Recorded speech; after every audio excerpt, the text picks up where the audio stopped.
Hey, this is Jamie from Capsule Computers, and today we are reviewing Frostpunk. This survival city builder is available now for Windows. At the time of the recording of this video, the game cost $29.99 US.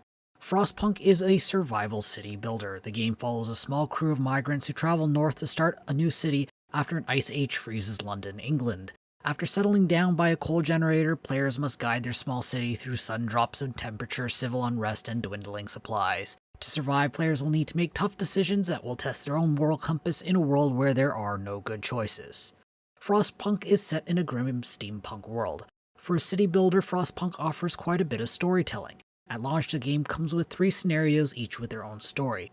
The day-to-day trials of the city is told through citizen dialogue and events, while the world's lore is fleshed out through scouting around outside the city. 11-Bit Studios has crafted a fantastic story for Frostpunk. The game's hope and despair gameplay mechanics are tied nicely with the game's story. Frostpunk's advertising pushed the idea that the game would test players' morality and that there are no right or wrong decisions. While it isn't perfect, Frostpunk is one of the better examples of the moral gray zone that people actually have to deal with in everyday life. There are plenty of decisions that are morally cut and dry, but even those come at a heavy cost as resources are always stretched thin. While lesser in numbers, there are some morally ambiguous decisions in the game with no right or wrong answer, such as deciding whether to allow a man facing amputation to die as he wishes or forcibly amputate the limb. 11-Bit Studios does a good job providing players with options that will constantly have them wondering if they made the right decision. Frostpunk is a city builder with the threat of failure constantly hanging above the player's head.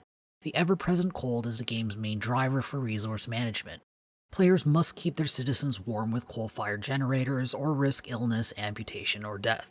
Citizens are a limited resource and can only be replenished with new survivors. Every citizen unable to work means a smaller workforce, and the effects are felt in almost every aspect of the game. At the same time, keeping a healthy workforce is only half the battle. Keeping people hopeful about their future and warding off despair is just as important. A poorly timed event can spread fear of impending doom through the population, while uniting the people behind a common cause can keep spirits high even in the face of plummeting temperatures. Frostpunk's juggling act is made a little easier with its book of laws. Players can implement decrees to address a certain problem in the society. Oftentimes, these decrees come with a moral quandary like deciding to implement child labor or spend precious resource to provide daycare. Issuing a stream of decrees is an absolute must to survive the early game. The Book of Laws and its moral challenges is one of Frostpunk's unique features, and I'm disappointed to see it fade in importance and use in the late game. The difficulty curve in Frostpunk is not smooth at all. There are clear points in the scenarios where the difficulty level suddenly jumps. Disruptive events are a good way to keep things interesting, but the sudden jump in difficulty and the predictability of the events are boring and a bit frustrating. The high jump in difficulty makes it extremely challenging to survive the event without prior knowledge and preparation.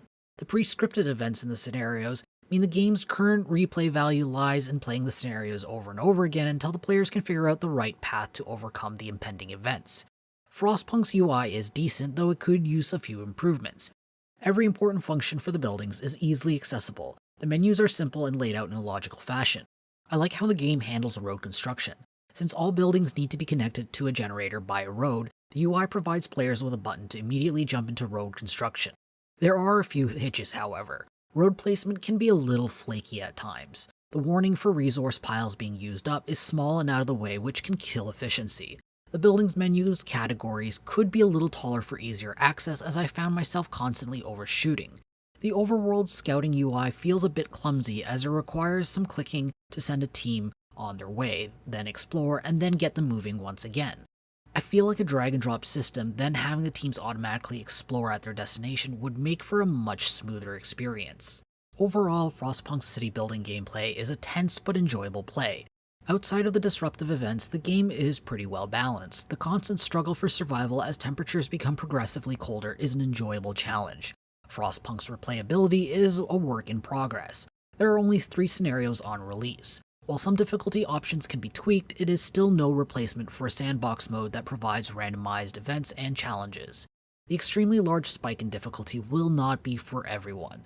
Those who prefer a puzzle-like approach to solving scenarios will enjoy Frostpunk more than those who prefer gameplay that emphasizes flexibility and thinking on their feet. Frostpunk's art style is a dark spin on the classic steampunk. The game's artwork is superb. The inhabited areas are a dark, dirty mix of grays and blacks that are lit up by splashes of orange. These areas contrast wonderfully with the bright white snow. While not immediately noticeable, the game has a surprising amount of detail. Citizens trudge their way through the snow to hunt late at night, or stream into this town square for an early morning meeting. The character and building design is fitting for Frostpunk's setting with its dilapidated buildings and heavily bundled citizens. Frostpunk delivers an enjoyable audio performance. There is very little voice acting, but what is there is excellent. The sound effects work well for the game. The music is subtle, providing a good accompaniment to the gameplay without being intrusive. Frostpunk is a solid, albeit slightly flawed, survival city builder. The game's lore is excellent, and the moral dilemmas it offers transcends the usual good and bad dichotomy that video games tend to offer. The gameplay is decent, though not everyone will like the scenario's puzzle-like nature due to the sudden difficulty spikes. As of the publishing of this video, there are only 3 scenarios and no sandbox mode, which makes replayability a little tricky.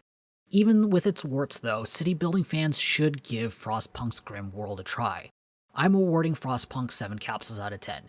If you want to read this review, be sure to check out the link in the description or in the video's card. I hope to see you soon. This is Jamie from Capsule Computers signing off.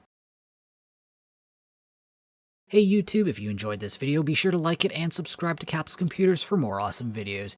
If you're looking for more videos to watch, check out our review of The Swords of Ditto here on the right.